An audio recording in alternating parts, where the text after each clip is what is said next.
काहे के मुआ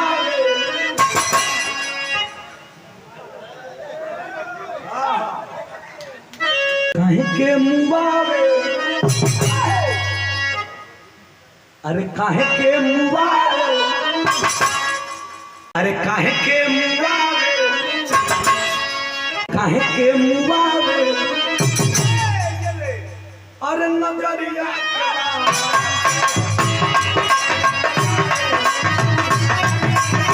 दिल ये कही गो रही। अब तुम्हारा ऊपर निर्भर करत है कि तू हमसे लगेगू कि केकरा से लगेगू।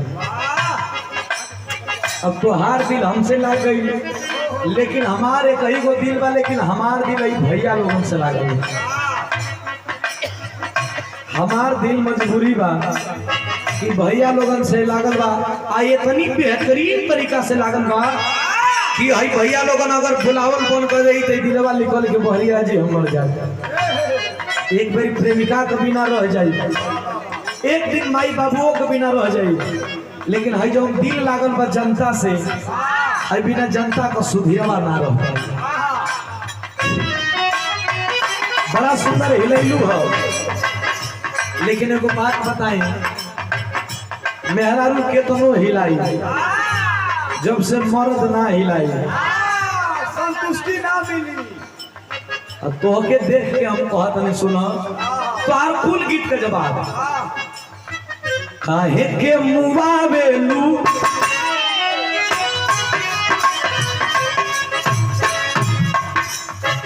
काहे के मुआ बेलू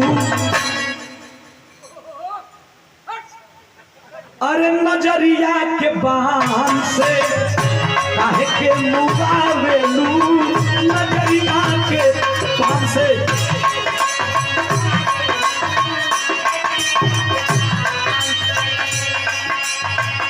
मरही के बाटे ता मारी गाना जान से आप खोल के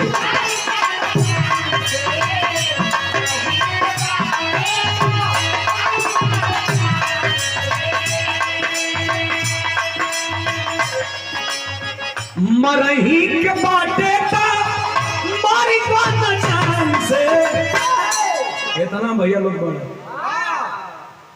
अरे काहे के मुआ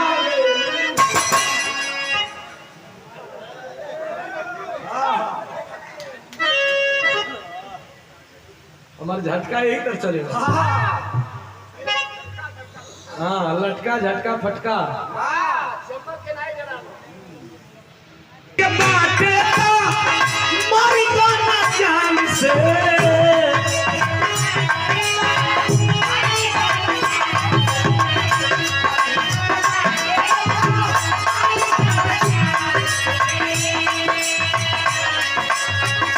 मरही के बाटे तो मारी गाना जान से।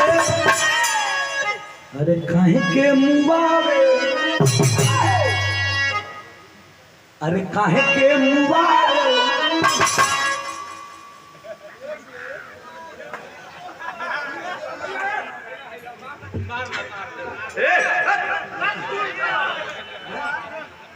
अरे काहे के मुआ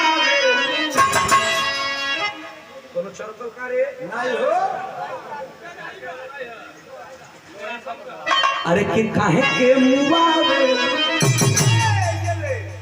अरे नजरिया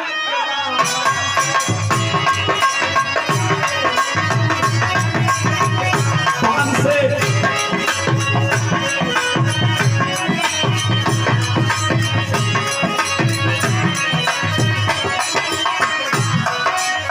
लागता की लाज शरम लागता की लाज शरम पी गईलू घोर के ओढ़निया गईलू ओढ़निया गईलू ओढ़ के ता कहा गईलू छोड़